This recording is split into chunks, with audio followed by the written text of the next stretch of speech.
Hello students. चलिए heat chapter को continue करते हैं और आज एक न्यू टॉपिक के बारे में स्टडी करते हैं। लास्ट वीडियो में हम लोगों ने पढ़ा था कि कैसे वाटर में कन्वेक्शन प्रोसेस होता है और कन्वेक्शन प्रोसेस से हीट का ट्रांसफ़र वाटर में कैसे होता है। आज हम लोग जानेंगे कि एयर में कन्वेक्शन प्रोसेस से कैसे हीट का ट्रांसफ़र होता है, that is convection in air. जैसा कि हम लोग जानते हैं वाटर की तरह एयर भी क्या होता है, पुअर कंडक्टर ऑफ हीट होता है। सो एयर हीट का ट्रांसफ़र कंडक्शन प्रोसेस से नहीं कर सकता है, या कंडक्शन प्रोसेस से एयर में हीट का ट्रांसफ़र नहीं हो सकता है। सो एयर में हीट का ट्रांसफ़र कन्वेक्शन प्रोसेस से होता है, जिसमें एयर हॉटर पार्ट से कोल्डर पार्ट में मूव करके हीट को ट्रांसफ़र करता है और इस प्रोसेस को हम लोग क्या बोलते हैं, कन्वेक्शन।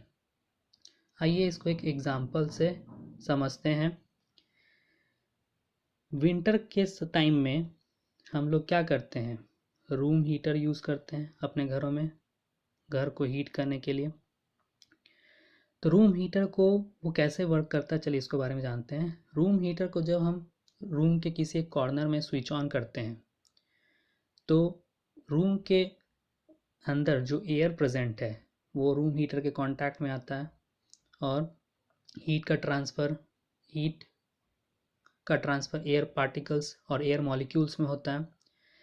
जैसा कि हम लोग लास्ट में भी पढ़ा था कि वाटर क्या होता है, वाटर मॉलिक्यूल्स हीट गेन करने के बाद वो एक्सपैंड करता है और वो लाइटर हो जाता है और वो ऊपर की ओर राइज करना शुरू करता है। सेम प्रोसेस यहाँ पे भी होता है। जब एयर मॉलिक्यूल्स हीट गेन करता है तो वो एक्सपैंड हो जाता है और एक्सपैंड होने के कारण वो क्या हो जाता है, लाइटर हो जाता है और वो ऊपर की ओर राइज करना शुरू करता है। अब यहाँ पे क्या हो गया, वैकेंट क्रिएट हो गया। तो उस वैकेंट स्पेस को फिल करने के लिए कोल्ड एयर जो हेवियर होता है वो नीचे की ओर आना शुरू करता है। तो इस तरह से ये प्रोसेस कंटिन्यूस चलते रहता है जब तक कि पूरा रूम टेम्परेचर इक्वल ना हो जाए। और हम लोग जानते हैं हीट ट्रांसफ़र तब तक होता रहेगा जब तक कि टेम्परेचर बैलेंस ना हो जाए। अब ये क्वेश्चन आता है कि वो लाइटर होता कैसे। जैसे कि हम लोग बलून में भी देखते हैं कि बलून जब एयर फिल नहीं होता है तो वो हेवियर होता है, वो हवा में नहीं उड़ सकता है। लेकिन जैसे ही हम उसमें एयर फिल करते हैं तो बलून एक्सपैंड कर जाता है और वो लाइटर हो जाता है और वो हवा में फ्लोट करना शुरू करता है। तो उसी तरह से एयर मॉलिक्यूल्स और वाटर मॉलिक्यूल्स के साथ भी होता है। नेक्स्ट है कन्वेक्शन इन एयर। हम लोगों को कोस्टल एरियाज़ में भी देखने को मिलता है, जिसको हम लोग पढ़ते हैं सी ब्रिज और लैंड ब्रिज के फॉर्म में। चलिए इसके बारे में स्टडी करते हैं। तो सबसे पहले जानते हैं कि ब्रीज होता क्या है। तो जेंटल विंड जो ब्लो करता है कोस्टल एरियाज़ में उसको हम लोग क्या बोलते हैं, ब्रीज। आइए सबसे पहले जानते हैं सी ब्रीज के बारे में। सी ब्रीज जो जनरली हमको डे टाइम में देखने को मिलता है, इसमें क्या होता है, ड्यूरिंग डे टाइम में लैंड क्या होता है, सी के कंपेयर में क्विकली हीट हो जाता है और सी वाटर को गर्म होने में थोड़ा टाइम लगता है, क्योंकि वाटर का प्रॉपर्टी है कि वो देर से गर्म और देर से ठंडा होता है। तो लैंड हीट हो जाने के कारण एयर जो लैंड के कांटेक्ट में है वो हीट गेन करने के बाद क्या हो जाता है, एक्सपैंड कर जाता है और वो लाइटर हो जाता है और लाइटर होने के कारण वो हॉट एयर क्या हो जाता है, ऊपर की ओर राइज करना शुरू करता है। फिर से अब यहाँ पे क्या हो गया, वैकेंट क्रिएट हो गया। तो उस वैकेंट स्पेस को फिल करने के लिए कोल्ड एयर जो कि सी के कांटेक्ट में है वो क्या करना शुरू करता है, लैंड की ओर ट्रैवल करना शुरू करता है। तो यही जो कोल्ड एयर सी से लैंड की ओर फ्लो करता है, इसी को बोलते हैं हम लोग सी ब्रीज। मतलब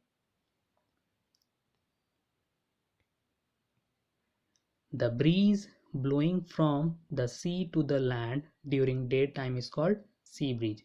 तो वैसा जेंटल विंड जो डे टाइम में सी रीजन से लैंड रीजन की ओर ब्लो करता है, उसको हम लोग क्या बोलते हैं, सी ब्रीज। अब आते हैं नेक्स्ट लैंड ब्रीज के बारे में। डे टाइम के ऑपोजिट नाइट टाइम, जस्ट इसका ऑपोजिट है कि नाइट टाइम में क्या होता है, लैंड कूल होता है और सी वार्म होता है, क्योंकि हम लोगों ने पढ़ा सी वाटर क्या होता है, देर से गर्म और देर से ठंडा होता है। तो रात में लैंड क्या हो गया, दिन में वो जल्दी गर्म होता है और जल्दी ठंडा हो जाता है रात में। तो लैंड नाइट टाइम में क्या होता है, कोल्ड होता है और सी क्या होता है, वार्म होता है। तो अब जो एयर सी वाटर के कांटेक्ट में है वो हीट होने के बाद लाइटर हो जाता है, ऊपर की ओर राइज करना शुरू करता है। अब इस वैकेंट स्पेस जो यहाँ पे क्रिएट हुआ उसको फिल करने के लिए लैंड के ऊपर जो एयर है वो क्या है, कोल्ड है, क्योंकि लैंड अभी कोल्ड है, तो इसलिए लैंड के ऊपर का भी एयर क्या होगा, कोल्ड होगा। तो ये कोल्ड एयर क्या करना शुरू करता है, लैंड से सी की ओर ब्लो करना शुरू करता है। इसी ब्लोइंग ऑफ एयर जो लैंड से सी की ओर है, इसको हम लोग बोलते हैं land bridge. Land bridge means land to sea, और सी ब्रिज मतलब सी टू लैंड। तो इसको हम लोग बोल सकते हैं the breeze blowing from the land to sea during night time is called land breeze. तो वैसा ब्रिज जो लैंड से सी की ओर बहता है नाइट टाइम में, उसको हम लोग बोलते हैं लैंड ब्रिज। सो सी ब्रिज हम लोगों को डे टाइम में देखने को मिलता है और लैंड ब्रिज हम लोगों को नाइट टाइम में देखने को मिलता है। So clear students, thank you.